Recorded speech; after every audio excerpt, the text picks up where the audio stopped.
Hello, everyone. Welcome to another episode on the show, Control or Be Controlled podcast designed to help you start thinking differently and take control of your life. And I remain your host, Darlington. Our guest today is David David Lengyel. I hope I got your name correctly. Yeah, that's right. Lengyel. Okay. So our guest today has spent more than 4 decades studying that exact question: what makes him succeed, struggle, communicate, and build trust? David is the founder of Venture Up, a company focused on team building and leadership development. Since 1983, David and his team have worked with more than 400,000 participants and over 8,000 groups across Fortune 500 companies, healthcare organizations, government agencies, military units, educational institutions, and small business.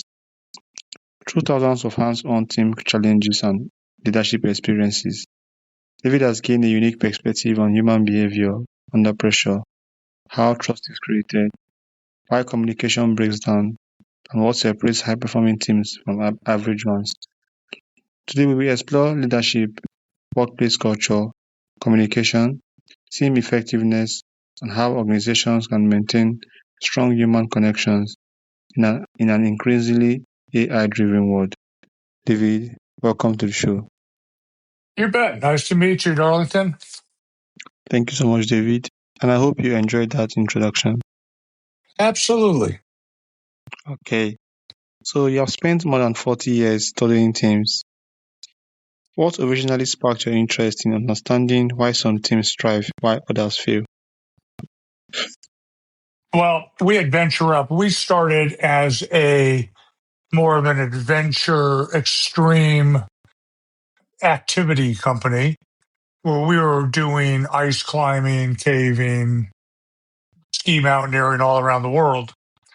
And our clients were primarily a lot of CEOs, CFOs who had the time and the money to go on those kinds of expeditions.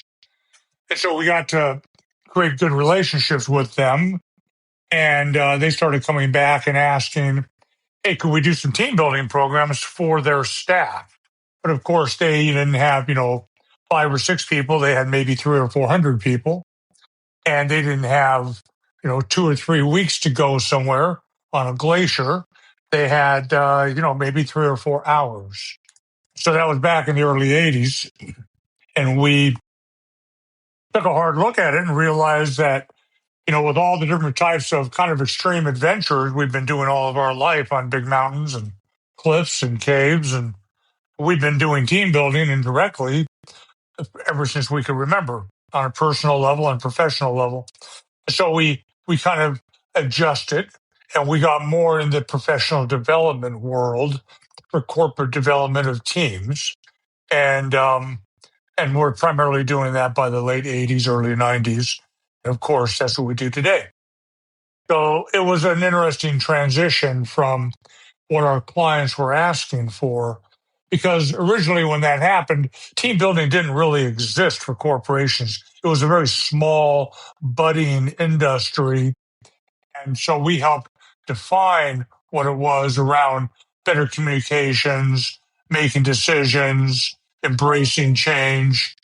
And we kind of played off a lot of military, different types of programming to create the programs that we run today. All right, thank you so much, David. So, through working with more than 400,000 participants, what are some of the biggest patterns you have noticed in successful teams? Yeah, there's a couple of things, Darlington, that are across the board. I mean, we get calls every day from different types of companies, pharmaceutical companies, banks, engineering firms, and the first thing they'll always say is that hey, our group is totally different. Where everybody's really smart, right? And our response is that everybody's really smart at what they do. Everybody's good at what they do, and that ultimately it doesn't matter what your industry is. It doesn't matter what kind of company you are. The first thing is that every single company out there is in the business of people. And I don't mean your customers, I mean your employees. You need to treat your employees like they're your best customers because they're going to create the brand and the culture around your organization. So that's number one. Every single business is in the business of people first. That's their own people. And then you need to take it a step farther because, well, how do we treat our best customers, which are our people? And it really starts with communications. Um, we hear about that all the time. Communications drives everything, and it's true. Communications gets people to do things, but it's more than that because any action that you want somebody to do creates risk. And there's the risk of being wrong, the risk of getting in trouble, the risk of getting somebody upset, the risk of losing money, the risk of getting hurt.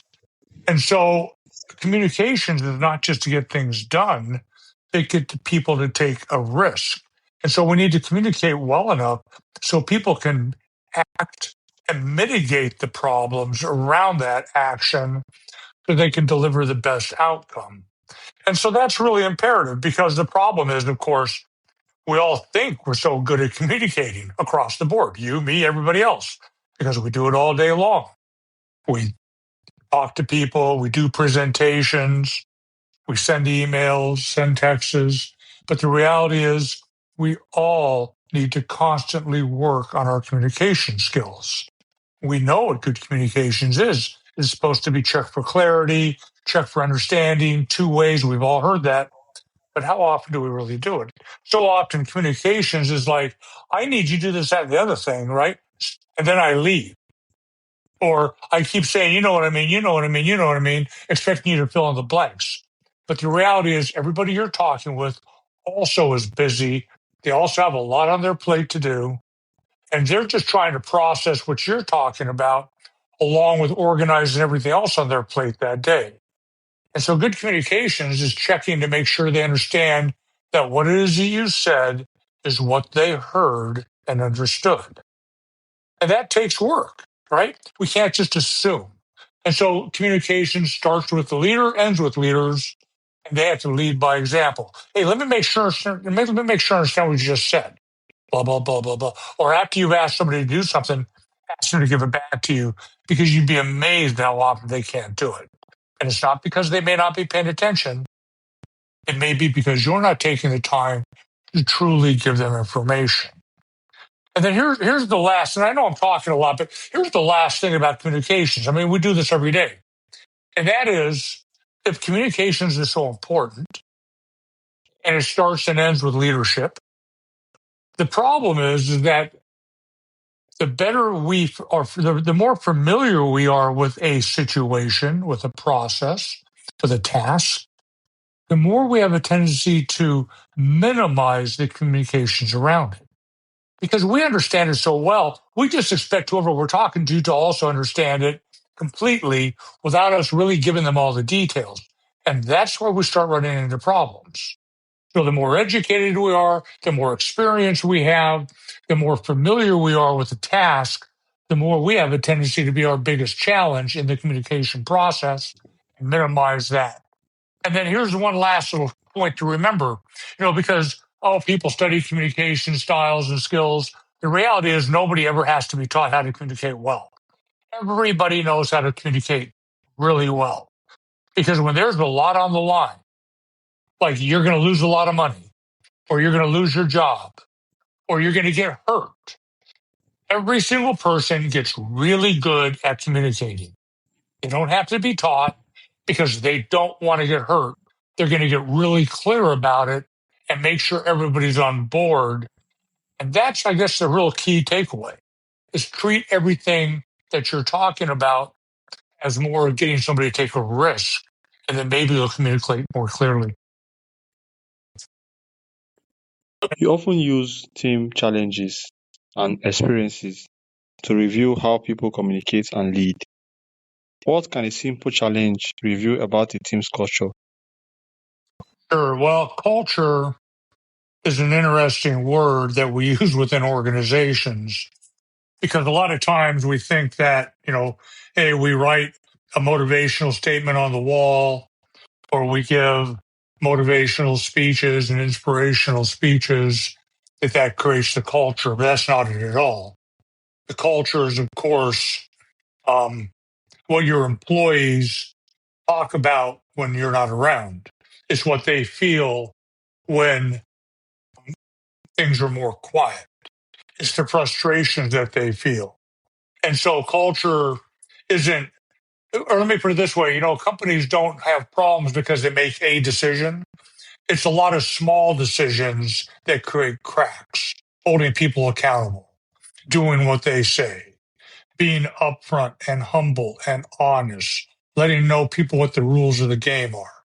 And so the games that we play are based in that, being flexible in leadership, being open to new ideas, not just saying it, but actually listening to others. The problem with communications is so often when we listen to people, we're really listening just to think about how we're going to respond, how we're going to talk them into our way of thinking. But that's not listening at all. Listening is trying to hear what a different vantage point is or a different viewpoint is because we're trying to solve a challenge or a problem. And then the other thing is that a lot of times when we talk about listening to other people, we're all open to ideas. Yeah, we are. But you know what? It depends on the messenger, depends on their background, depends on their educational background, on their experience background, maybe their age, how much they make, how much money they have. And so the point is that real communications is open to everybody, regardless of the amount of experience. And that all goes back to the whole point of culture. You want to have, obviously, um, flexible leadership because everybody wants everybody to have ownership and get ideas out there. You want to have this level of trust so people can say anything and not fear that they're going to look silly or there's some kind of embarrassment or retribution. You need to be able to be respectful that everybody has a different background, different culture, and they all look at things differently. And so they need to feel like they're part of the team. They also have to understand what the rules are, what the goals are. Otherwise, it's just a bunch of task based people. So culture means a whole lot of things. It's not just what we write on the walls. It's not just what we say. It's truly embracing those differences and that the diversity helps us solve all kinds of challenges and open up all kinds of innovative ideas, but we've got to be open to them. Wonderful. That's a wonderful answer. Thank you so much, David. How does a leader gain influence without using authority or influence? Okay, gotcha. Sure. Well, I mean, number one, every single company of any size has managers, leadership, people in different roles, right? But the main thing is that when you're creating a team, the main thing is to create clarity on the team. And that means who's responsible for what, who can make what kind of decisions within certain types of parameters, what the rules are in terms of whatever it is that we're asking them to be engaged in. Because if people don't know what it is their role is, or they're not clear on their accountability, on their responsibilities, then people start making assumptions. They start filling in the blanks. And they also start then becoming cautious about what they do. It's kind of like, let's just say you have a team of soccer players, right? And you want them to all go out there and play soccer, but you haven't explained the rules of the game. So they don't really know what to do, what positions mean, how you score points, how you play the game. And so they're going to run around and really just kind of be cautious, not get anybody's way. Well, organizations are the same thing. So you've got to empower people to be able to make decisions or give them the parameters. They just have to understand what role they have, what latitude they have, and it has nothing to do with the hierarchy or the title of the people in the company. Because you can talk to the owner, you can talk to the CEO, president, CFO, and they're going to tell you that I want leadership from the bottom up.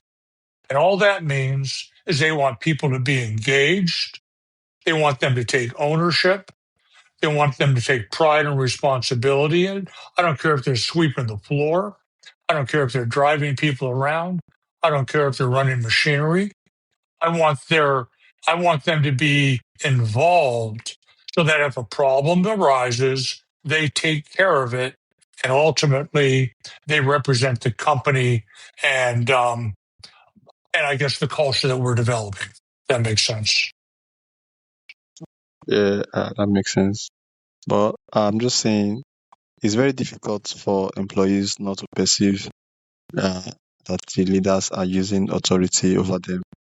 For example, now when the uh, employer wants something to be done in a particular way and the Yep, employee is not doing that, how can the employer make the employee to do what he or she wants by not using authority?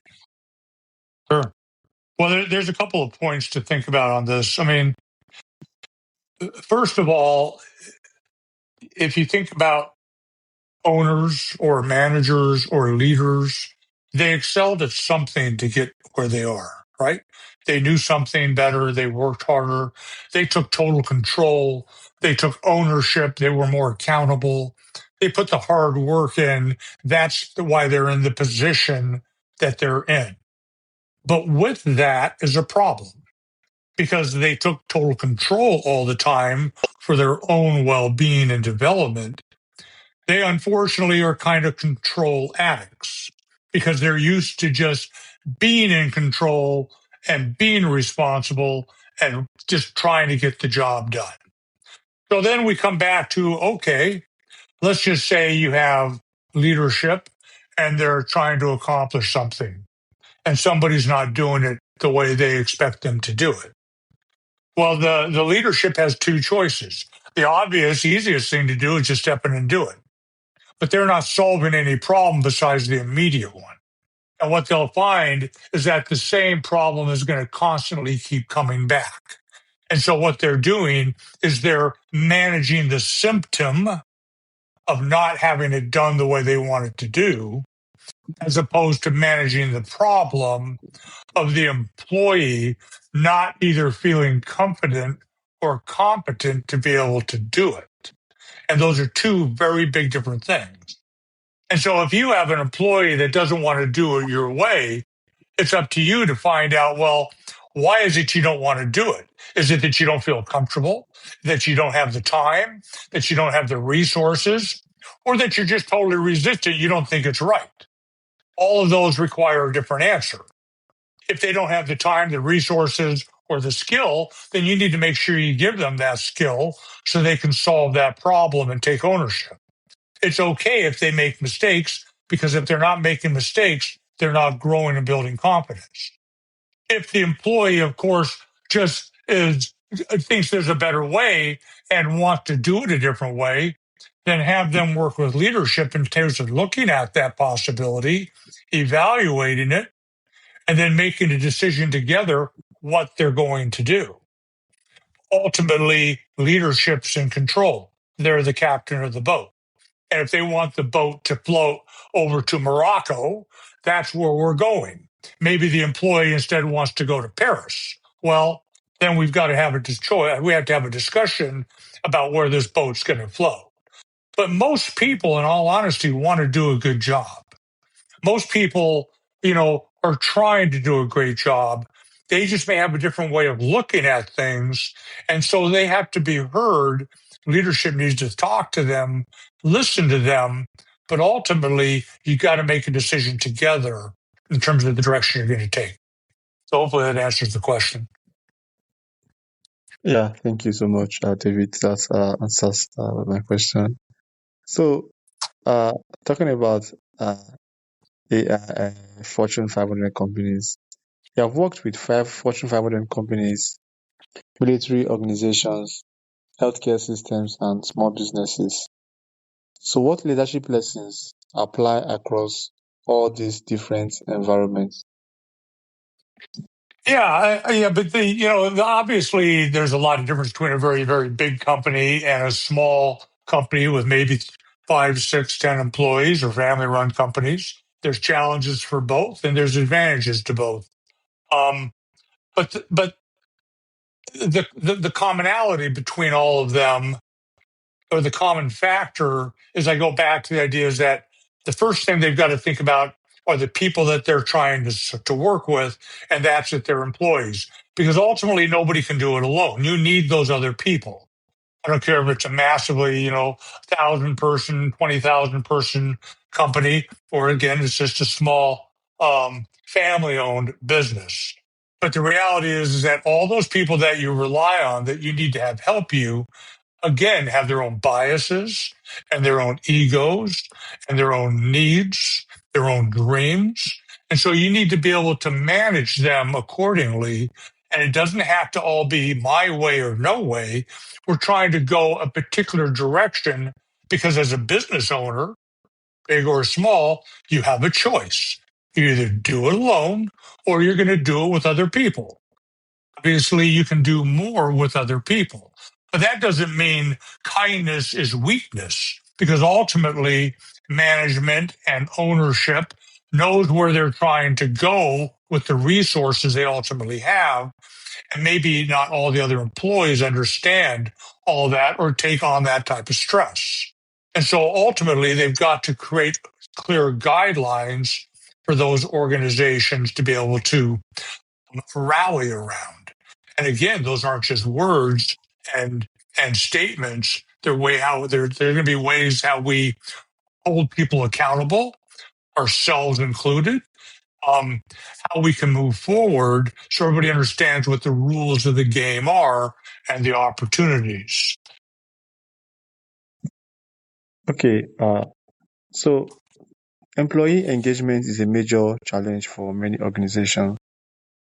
What can leaders do to create workplace where people genuinely want to contribute?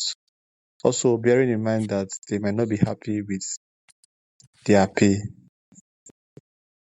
Yeah, so in employee engagement, I mean, you got to think to yourself in terms of people that work, whether they work for a company, whether they work for themselves, whatever it is, people need three things. They need to have something to do, something to work on, they need to have something to believe in, and they need to have something to look forward to. Bottom line, if we have to have something to work on, something to believe in, and something to look forward to. And so if you think about that with engaging employees, of course, the first thing we think about, hey, is just pay people money. And of course, everybody needs to be paid a reasonable amount of money for the services that they give. Everybody has a nut to crack. They have bills to pay. They have their own needs and their own dreams and whatever it may be. But money isn't all of it. If people are only working for money, that is a very short-sighted relationship, because you can go make money anywhere. And if people are just jumping job to job to job to job, there's no commitment to the organization. They're just simply expecting you to do a job based on the money I pay you. But if you really want long-term success with employees, you got to understand that people don't stay in those types of jobs just because of the money. They stay there because they believe in the purpose and because they like the people they work with and they like the service that they're providing. In fact, a lot of people stay in jobs where they make less money, or as opposed to going somewhere else, because again, they enjoy the people they work with and they believe in the organization that they're working with. So that organization is giving them back more than just pay. And that's what's important. Here's the other thing is that um, if you talk to people about pay and you ask them what they're worth, across the board, it usually comes to be about 10 to 15% more than they're making. And there have been a number of studies that show that if you then indirectly go and you pay those people maybe 15%, 20% more than they're currently making, well, they're going to be excited, right? They're going to make more money. But the reality is, if you ask those same people about a year or two later, what are they worth? You'll get the same answer. And so the point is that money is very transitory. We'll have a tendency to spend whatever money we have. The experience is what's also equally valuable. So, as an example, and that's the experience of working with the company. So, let's just say, as an example, I have a choice as an employee or employer. And let's just say you're already making a reasonable wage so that you're not struggling, you feel positive, and the future is bright. But let's just say I'm going to give everybody $1,000 bonus at the end of the year. Great. I give you $1,000 bonus and you'll be excited. And in 6 months, if I asked you what you did with that bonus, you wouldn't be able to tell me. Maybe you paid off some debt. Maybe you went to a few restaurants. Maybe you bought some presents. Who knows? But you won't be able to tell me. But instead, let's just say I took you and your spouse or somebody else. I took the company employees and we all went to a hotel or a resort. And for 3 or 4 days, we all went golfing and we had some business meetings and we had great food and we had good motivational work in terms of getting people on the same page, not just worrying about the problems of business. And we celebrated the fact that everybody's part of this team within this company. And it cost me $1,000 per person. Well, I will tell you that in 6 months, if we ask that person, what did you do 6 months ago? They'll all be able to tell you, oh, we went here. It was great. It was fun. It was so great to meet other people and enjoy each other's company. That $1,000 became 10 times more valuable to that employee than I would suggest just having an extra few dollars in their pocket for the moment. Okay. So do you believe AI will make teamwork easier, or will it create new challenges for leaders and organizations? AI is changing everything, isn't it? Yeah. If you are as old as I am, we were in business before the web came on. And I still remember creating our own personal websites back in the late 90s before anybody had websites.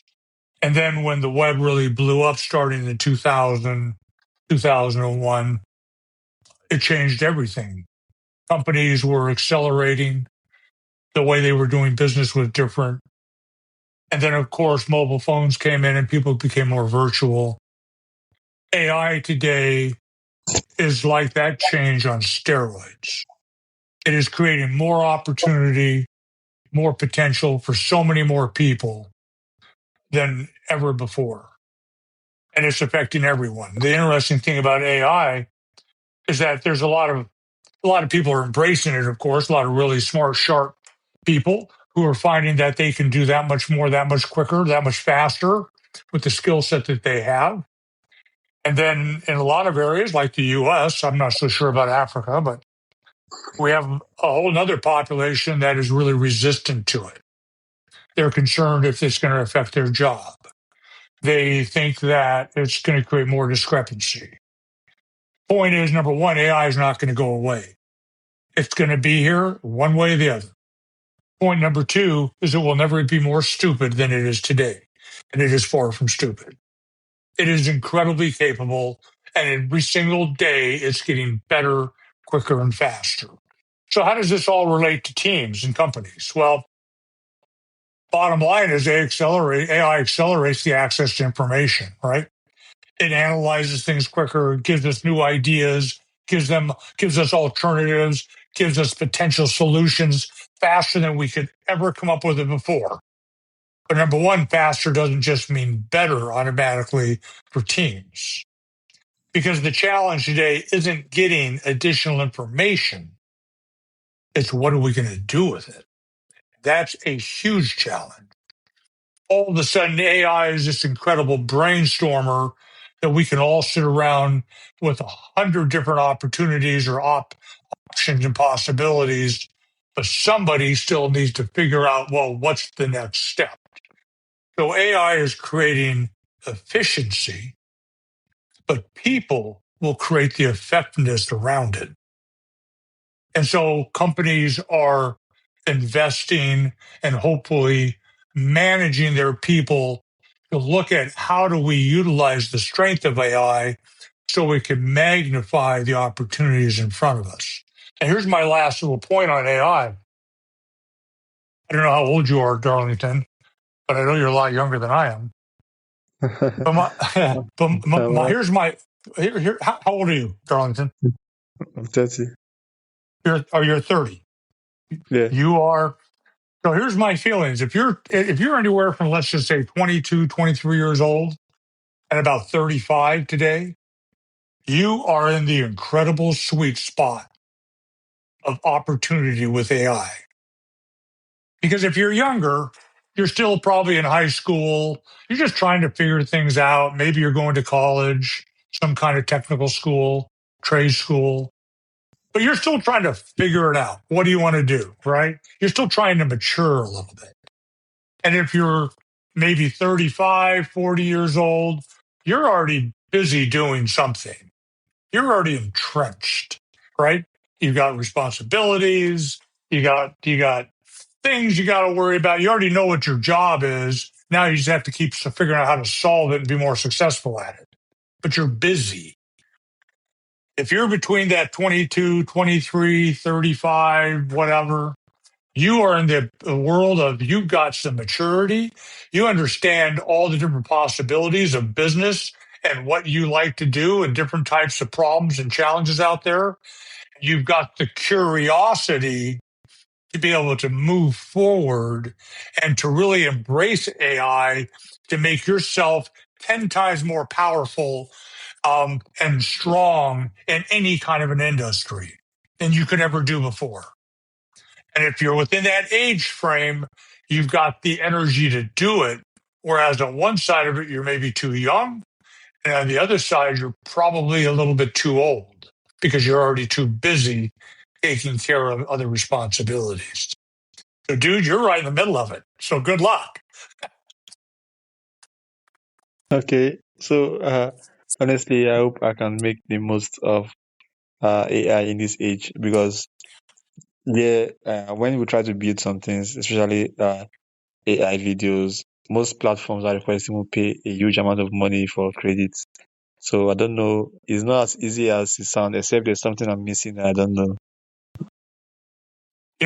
I don't know how it is in South Africa, but I know that in most parts of, well, certainly not the United States, definitely parts of Europe, parts of Asia, that of course you can there are free parts of AI that anybody can access, right? And then of course you can pay for upgrades in those AI systems, relatively nominal. But there are also free learning uh, parts of AI like DeepSeek and so forth coming out of China, which are totally free.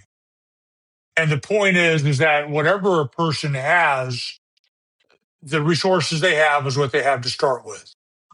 It is never an excuse that I don't have the money or I don't have the time, I don't have the education, or I don't have the background to move forward and get involved in something. Because whatever you have are the cards that you've been given. And let me tell you, there isn't some of the most major companies in the world were built by people who had far less than 99% of the people out there. They just had the drive. And when I talk about build a company, it doesn't need to be $1 million, 10, 20, $50 million company.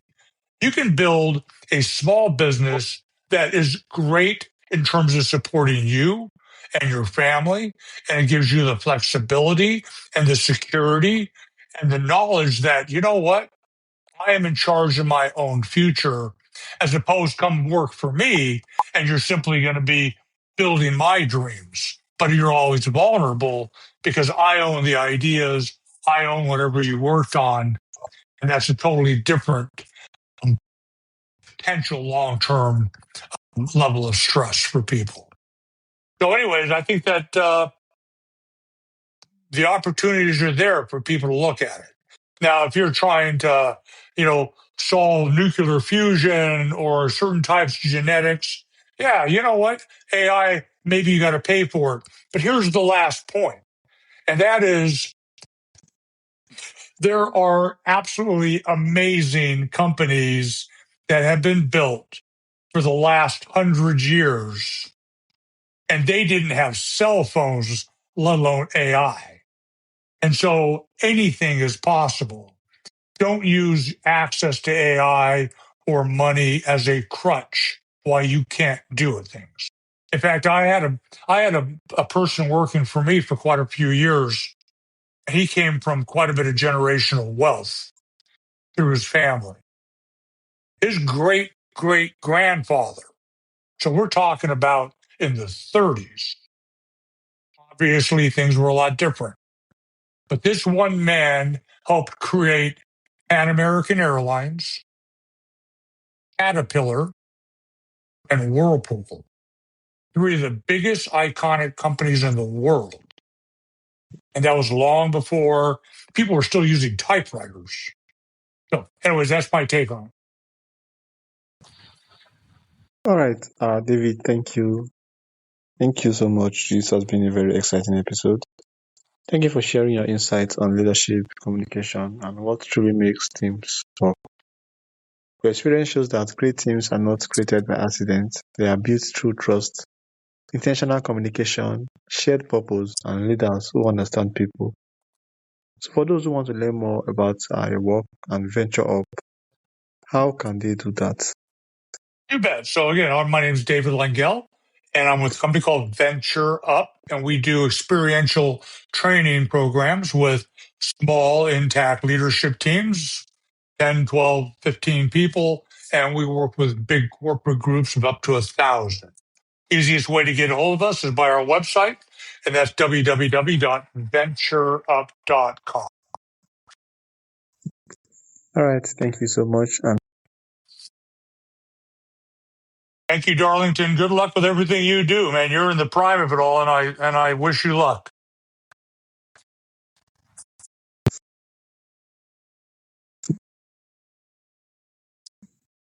all right, so if this episode is speaking to you, make sure to share it with someone out there who needs to hear this. Thank you all for listening, and until next time, I will see you guys again. Remember, the strength of any organization is determined by the people who choose to build it together. Thank you so much, and I'll see you guys on the next episode. Bye, guys. Thank you, David. Take care, Darlington. Good luck with everything in 2026 and 27. Bye-bye. Thank you. Good luck too.